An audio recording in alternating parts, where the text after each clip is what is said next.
Good day, everyone. Welcome. We had a little technical glitch there at the very beginning, but I'm glad that you're here. I'm glad to be here. It's a Tuesday in Indianapolis, and welcome to another Live with Kevin. Again, this week, as usual, also it will be eventually an episode of the Remarkable Leadership Podcast. So if you're here live, I'm so glad that you are, and I hope that you will. Again, I got a little bit of a challenge there. Looks like I fixed it. I'm so glad that you're here, and I hope that you will go into the comment section, whatever social channel you're in, and say hello. Tell us where you're located. And that's just kind of a nice thing to know where people are at. And the other reason that I ask you to do that, though, is I really want you to get used to using those fingers. You type all day, I realize. But in this mode, a lot of times people go into a passive mode, and I don't want you to do that, because think about it this way. If you were joining my guest and I around a table, over a cup of coffee or whatever, if you had a question, you would ask it, right? If you had a comment, you would share it. If you had an idea, you would offer it. So I would hope you would do that here, even though you're not in physical proximity with me or my guest, and we're not in physical proximity either. Even if you aren't there with us here, you are with us. And so feel free to share your ideas. When you do that, we'll have a better conversation. You will get answers to your questions, and it'll eventually be a better podcast, which is the other reason we're here. You see it over my shoulder. This will be an episode of the Remarkable Leadership Podcast. So what I'm going to do now is the countdown for the live read of the open of the podcast. Marissa, this is for you in 3, 2, 1. Today, we're talking about the journey of leadership, and a journey it is. But we'll talk today about some new signposts and perhaps a different map for that journey than you have seen before or thought of before. And this is a journey that could lead you all the way to being a CEO. Welcome to another episode of the Remarkable Leadership Podcast, where we are helping leaders grow personally and professionally to lead more effectively and make a bigger difference for their teams, organizations, and the world. If you are listening to this podcast, you could be with us in the future live on your favorite social media channel, or perhaps one of your favorite social media channels. You can find out when those are happening so you can join us and get some other inside scoops about the show by going to either our Facebook or LinkedIn groups. Just go to remarkablepodcast.com/Facebook or remarkablepodcast.com/LinkedIn.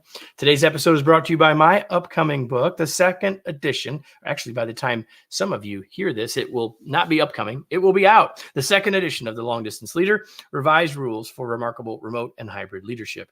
If you lead a team that is distributed in any way, this book will give you new skills, insights, and the confidence to lead more effectively in the new world of work. You can learn more and get your copy at remarkablepodcast.com/LDL. It'll point you to where you can get your copy. So now let me bring in my guest. Let me make an organizational move here on my side so I can still read his bio. Our guest today is Hans-Werner Kaas.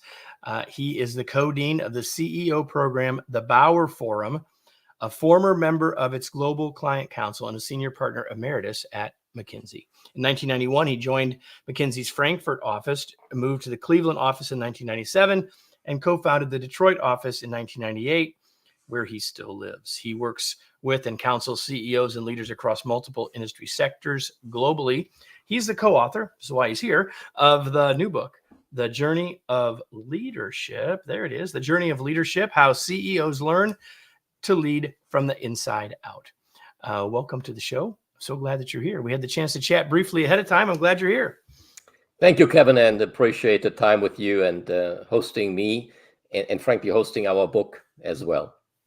Yes, and you are a co-author. There are 4 of you altogether, but you drew the short straw to have to be on with me today. Listen, let's just start here.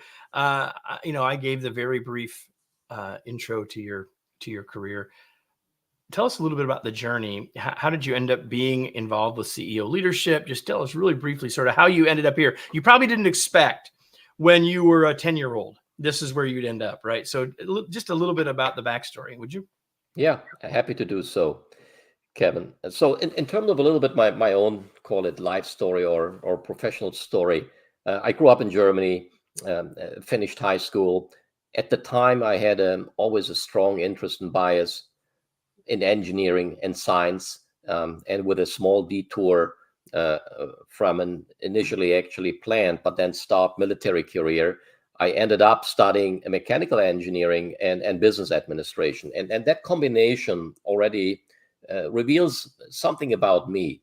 I was, on the one hand, always interested in finding scientific engineering-based solution. The more we could apply, or I could apply math, the more I was actually fascinated. But over time, even still when I pursued my master's degree and did different internships at companies like Daimler-Benz at the time, but also McKinsey and Company already, where I did an internship in 1989 in their Munich office, I observed leaders and obviously partners, senior partners, and how they were interacting with leaders. And what it revealed to me was that the scientific answers to business problems are only one answer. The other answer is indeed how you engage your team, your broader organization, not only to co-develop a good answer, the right solution for business opportunities or problems, business problems, but also how to align and excite people and help them personally to grow. And doing all that, not only seeing them as people you interact with because they are a colleague.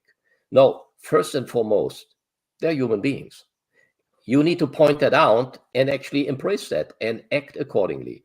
So that actually brought me quickly to McKinsey, where I joined, as you said, in the Frankfurt office, worked there 6 years. I was fascinated by serving technology or automotive focused companies. Came to the US because I wanted to venture a little bit out and try something which I have not done, and learning much more about the United States and frankly also the business practices, which at that time already was obviously, you can say, always a testing ground for innovative and creative solutions. So I came to Cleveland, spent there 1.5 years, and then I was fascinated because a colleague of mine, a partner colleague, asked me and said, "You seem to know something about automotive and other industries. We plan to open a Detroit office. We are not present there." And I already started serving clients in Detroit in actually 97 and 98. And he said, "Would you be interested in joining me and 5 other colleagues?" And I have to say, Kevin, I probably thought about it 20 seconds and I said, yes. Later on, I called Detroit ever since. I'm Detroit ever since. Afterwards, I called my wife and said, "By the way, we will move to Detroit. We'll not move back to Germany from Cleveland." I already said yes. I mean, by the way, had she forced me, I probably could have reversed my answer, but I was really not at all intending to reverse my answer. So this is where I landed up in Detroit. And then over the years, that fundamental insight at the beginning that the much harder problems to crack is aligning leaders and broader organizations and also inspiring them. A lot has been written about followership and inspirational leadership. Frankly, in our own firm, inspirational leadership is something we put significant emphasis on all the time. But we have not really cracked the code how to become an aspirational leader who can create followership and leading to personal growth, not only for the organization, but also personal growth for the individual, the people you're interacting with, you're working with. And by the way, that's not only colleagues, it can be external business partners, first and foremost, customers, suppliers, other stakeholders, etc. So that's why I put the interest in leadership really at my focus area, in my focus area over the last literally 8-9 years. And I joined our Bauer Forum team, and my friend and colleague Ramesh is the co-dean alongside me. I joined that team in 2016 and learned how to actually coach and counsel CEOs in a very small, private, confidential setting with only 3 to 5 per 2-day seminar event, and got even more fascinated by it. So this is how I ended up with being fascinated and immersing myself day by day in leadership. You know, it's interesting. I ask that question often, and many times it really does lead the audience to get a sense not only of who you are, but like where you are. And having read the book, and we're talking with Hans-Werner Kaas, one of the authors of The Journey of Leadership, and And really, you've just outlined in many ways the book. You've outlined this idea that it takes more than technical expertise to be a highly effective leader, CEO, that your focus has been around CEOs, and we'll sort of pull back from that before we're done, but we'll stay there for now. One of the things you say early, and we are roughly contemporaries age-wise, close enough for the purposes of this conversation. And one of the phrases that you guys use is, and the examples you used in the book were names that immediately crossed my mind as well. But you talk about the fall of the imperial CEO. I love that phrase. So let's just talk about that, because not everyone who's watching or listening has the time perspective that you and I have. But I think it's a useful conversation, but it also sets up where I want to take our conversation. So tell us what you mean by that, and how that's impacted what it means to be an effective leader, CEO. Yeah. So let me turn back a little bit in history. When you go back in the 90s, and I'm pretty sure many of our listeners will recall names like Lee Iacocca, who actually once was a leader at Ford Motor Company, got displaced there, joined Chrysler, became a legendary CEO at Chrysler. Many or all of us know Jack Welch, the indeed called it legendary imperial CEO at General Electric. And they were truly larger than life figures, almost along the lines, does not matter what the business problem is, these larger than life CEOs will always solve the problem. And many in their organizations looked up to them as an undisputed, perfect role model. Now, as we all know, when you study them a bit more closely, like all of us, we have strengths, we have weaknesses, development needs, and we try to improve and really try to bring that forward, not only to help ourselves, but ultimately you want to help your teams and your organization. That is what we call also selfless leadership. When you look at these figures, however, Kevin, when we did our research, also informed by the many Bauer Forum CEO seminars, which are a major source of insight for our book, we noticed that these imperial CEOs of the past were much less embracing what we call human-centric leadership, which means first and foremost being really human beings, understanding the needs of their direct team members, of their members in their large organization, whether you work in a marketing department, whether you work in an engineering lab, whether you work in a production line at the front line, or you're a supervisor, shift supervisor in the manufacturing facility.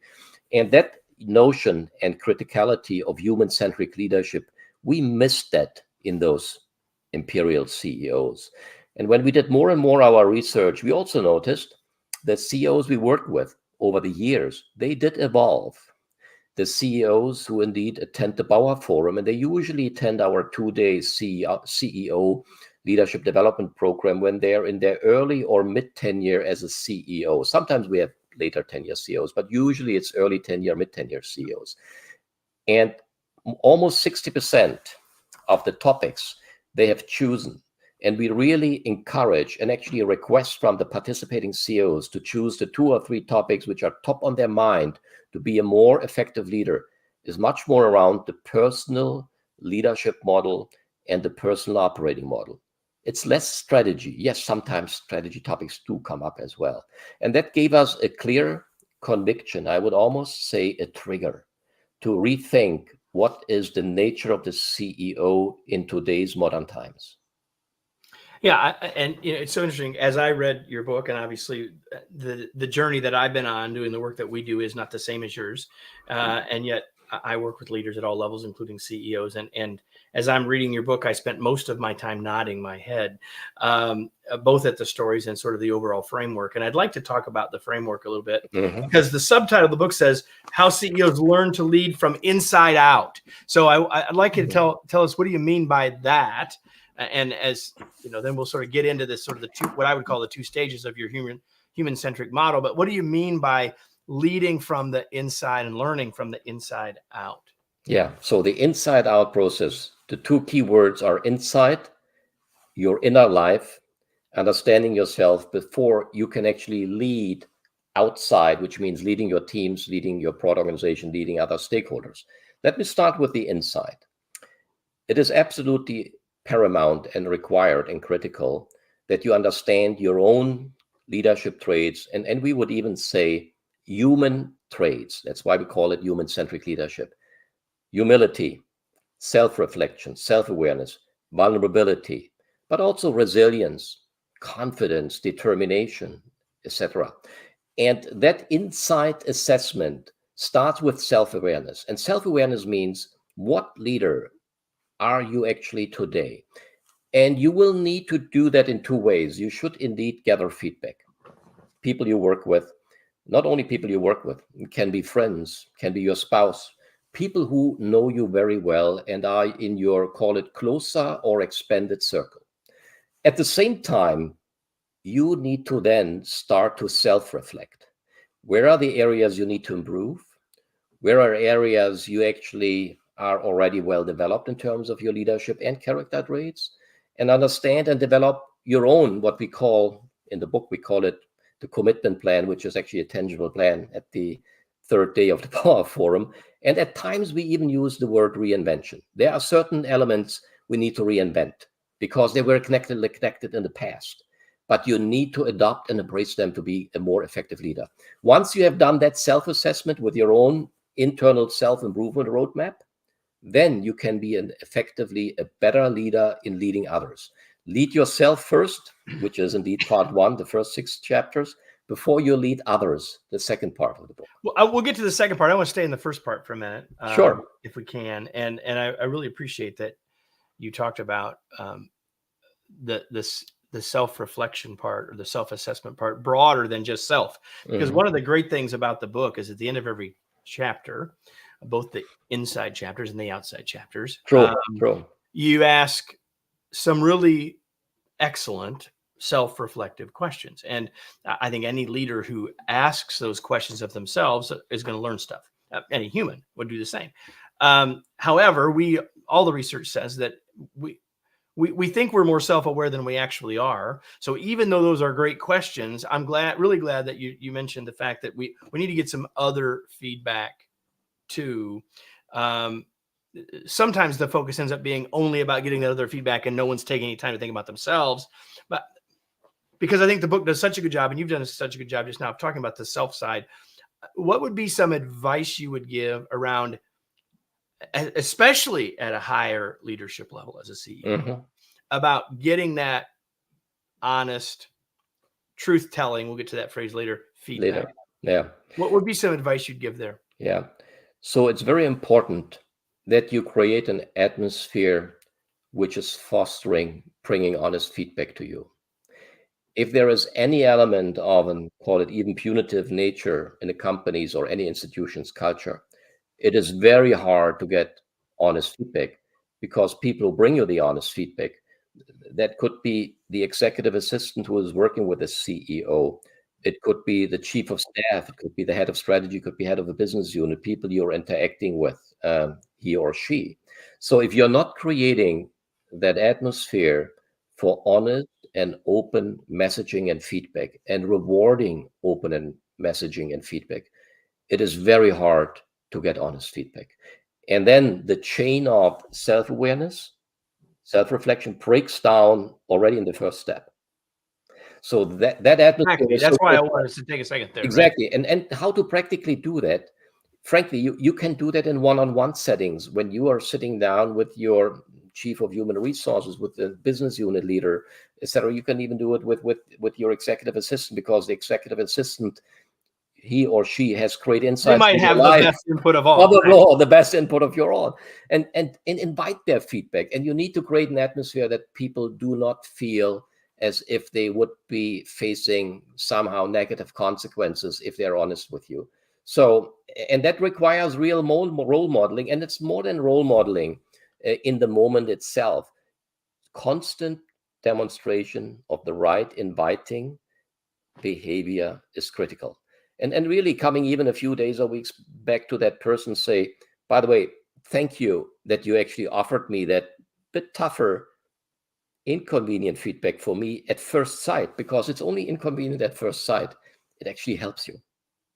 Yeah. And so I would just add 2 things. One is the extension of what you just said, which is, thanks for that. Here's what I'm doing with that input. And the Exactly. other one is, I think one of the ways we make it safer, it's not the only way, as you described several, is to ask frequently. The Absolutely. more often we ask, the more earnestly they will believe that we truly are, that are being, we really want to know, we want to be vulnerable, et cetera. So we're talking about the inside first.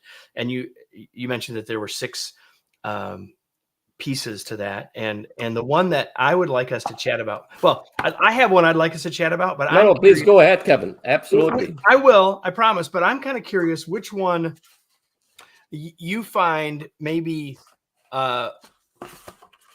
senior leaders and CEOs most often get stuck on, or is there one that for whatever reason today you'd like to talk about? So there are 2 which I might pick out of the first 6 themes or chapters.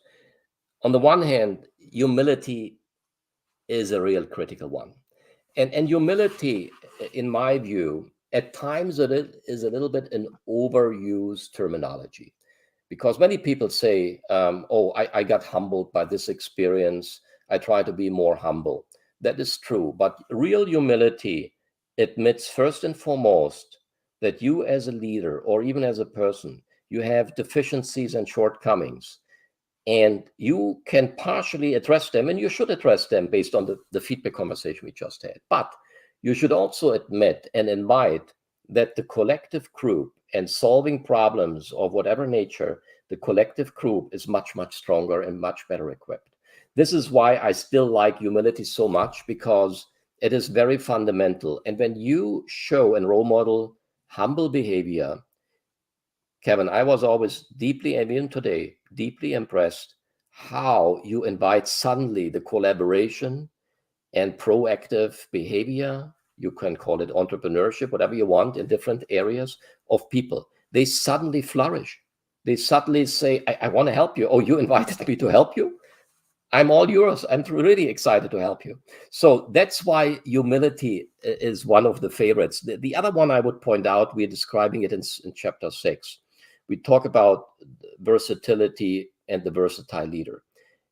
And what is fascinating— that was the one that I wanted to get to. So here you go. So I give you a quick quick introduction, and then you should offer your point of view, please, Kevin. When we started out, I admit we had maybe a bit more of a narrowly defined interpretation, actually, of versatility. We thought about it and looked at different CEOs, not only the 24, which are featured and interviewed in our book. And we thought, well, versatility is something like a skill set. And it is. By the way, it is also a skill set. Whether you are a strong operations leader, you are a business grower, a business builder, you are great at solving strategic problems. So you can play in a versatile manner across different themes and key requirements for any leader or any CEO. However, as we wrote the book, over the last, especially the last 12 months, we learned that versatility also means practicing different leadership operating styles. So at times I have to be, call it humble, listening, inviting, but there are also times and situations where I should do it, but at the same time, I need to convey confidence and determination to my organization and my team.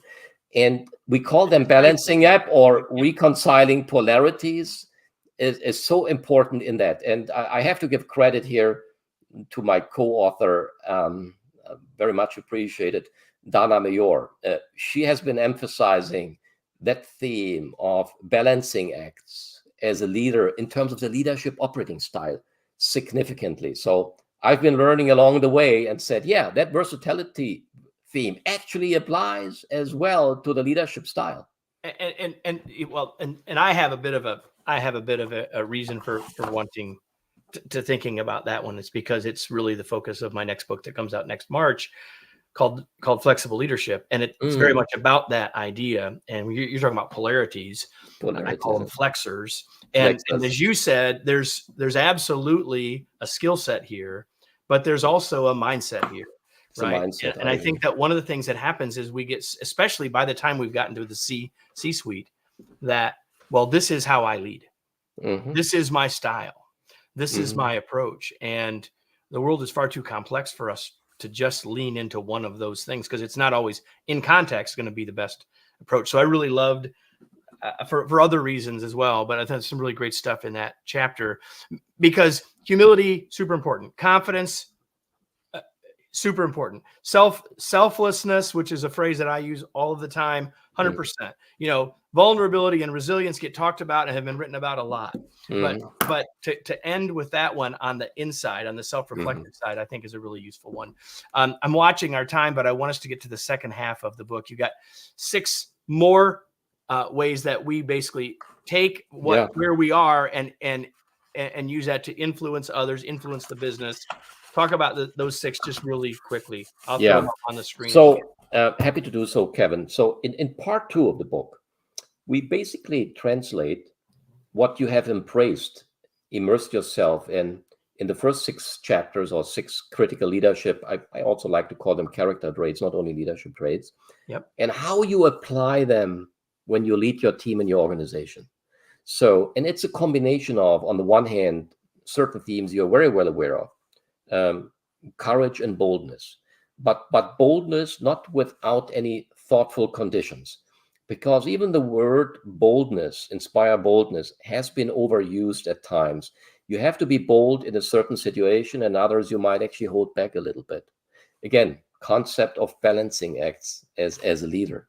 Then the other one is what we call control is an illusion. You cannot really control what people do, even if, think about it, you have a small company you're leading, maybe only consisting of 20 people.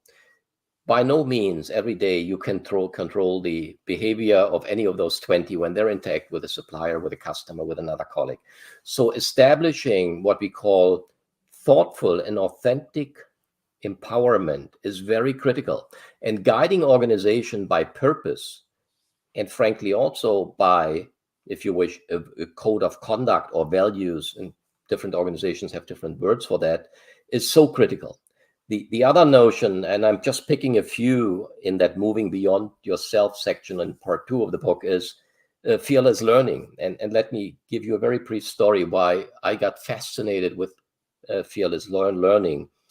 Even though continuous learning has been written 25 plus years, the learning organization, et cetera, you know all the big management leaders who have published books about that. But one of the 24 contributors is a retired US Navy admiral, Eric Olson. He is by trade or by education a US Navy SEAL. And he rose through the ranks of the Navy, including leading all Navy SEAL teams, and eventually became the head of the U.S. Special Operations Command, Special Operations Forces Command, 2007 to 2011, which means all Special Operations Forces were under his leadership, from Navy SEALs, Delta Force, Army Rangers.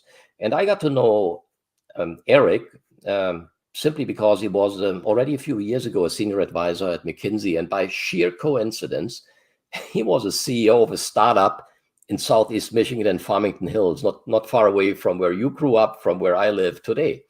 And I learned a lot from him as I tried to extract the key lessons he has had as such a senior military leader, and certainly dangerous missions, dangerous assignments, et cetera. And the notion he framed was, Hans-Werner, you need to make sure you create an environment, or any leader creates an environment of fearless learning. And what it means is, the word fearless is obviously critical. You have to be ready to give up your long-held beliefs and assumptions if the external environment around you is changing. Not easy to do, because many of us, we try to be somehow right and say, let's, here are the guiding principles we looked at. We developed that plan. It might still work out. No, at times you have to abandon the plan.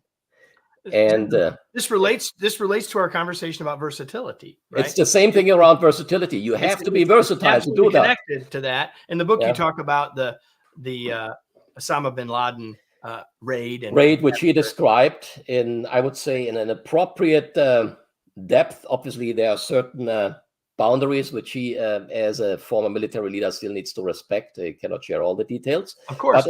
But it gave us an interesting insight. Yeah. As a reader, gave us an interesting insight into the very point that you're making, because it didn't all go the way they according to thought plan. it would. Not even close, actually. No, Stuff I mean, that if I'd heard some of that, I didn't remember it. It was like look, new. I mean, they lost the first of the two Black Hawk helicopters. And by the way, those were, call it, special helicopters for different reasons we don't need to go into right now and here. But that is right. But there was not only of course, there were backup plans existing, but the acting Navy SEALs, as well as those aviators of that first helicopter and the second one and the other one, which was called in, they also looked at what we call at the terrain, at the territory, and how it was changing within minutes, within a few hours. It was actually within minutes, to be honest. Right. And Eric has coined that term, which he says, when the map differs from the terrain, go always with the terrain. And the map is the long-held set of assumptions and long-held beliefs. You say, I do not want to give up. No, you have to be versatile enough, connecting with the former conversation Kevin we had, to give it up. So I had this conversation with Lisa, my producer, earlier today about, we were looking at some other books and who we were going to invite to join us. And I said to her, you know, not everyone that listens to us are CEOs, and the word CEO is right in the title. And obviously the conversation we've been having, everybody, has been about CEOs. But I want to ask you a question, because not everyone is one. Not everyone that's listening is going to be one. And yet I'm right with the fact that all of this stuff applies at all levels. So before we start to go into the back part of our conversation, what advice do you have, or what comment would you have about any of the stuff we've talked about if someone's not the CEO? Yeah. So let me actually relate it back to the main title of the book. The reason why we actually did choose the title, The Journey of Leadership, and not the journey of a CEO. This is exactly the reason. Everything we have researched, and including with the stories and insights we are sharing, is applicable to any leader. Whether you're a marketing head, or whether you're a supervisor, shift leader in a large automotive or aerospace factory, those lessons all apply.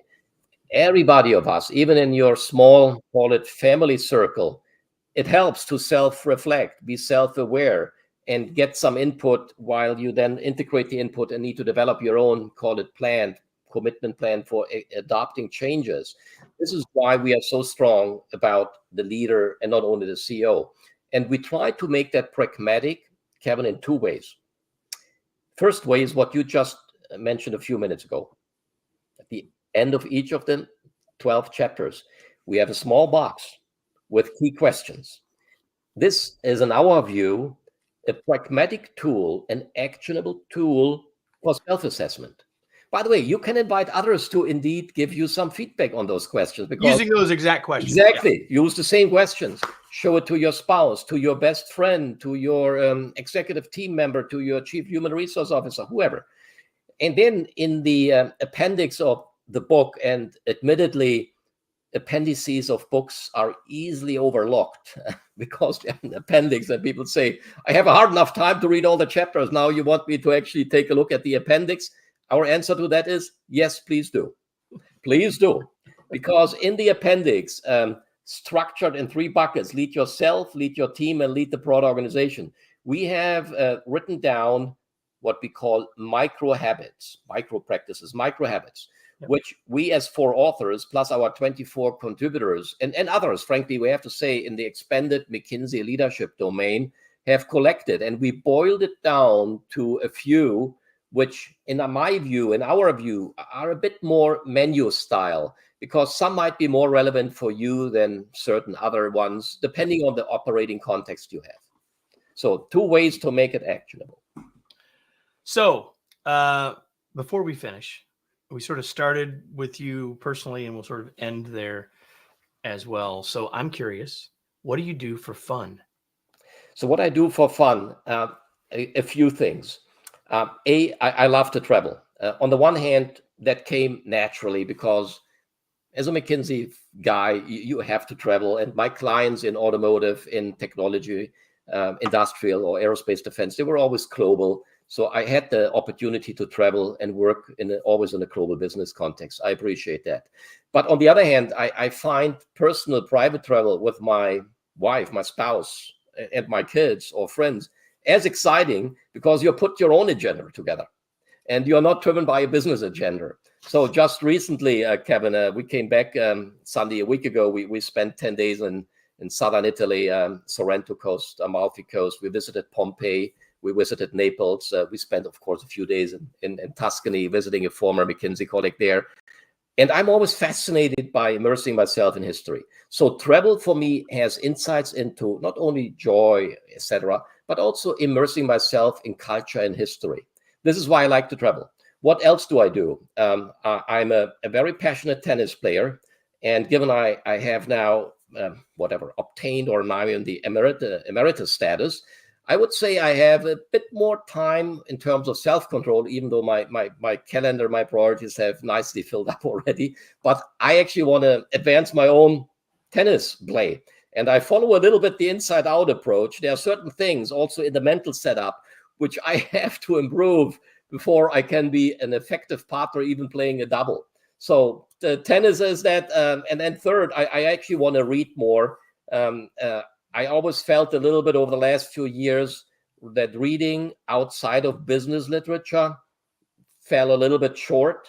So things around politics, history. So I'm getting a bit more in the catch-up game, among other things. But I always had, when I engage in reading, I had always a big desire and passion for history and politics because they determine the path of our societies. And we have quite a few tasks depending in which country you live, but also globally ahead of us.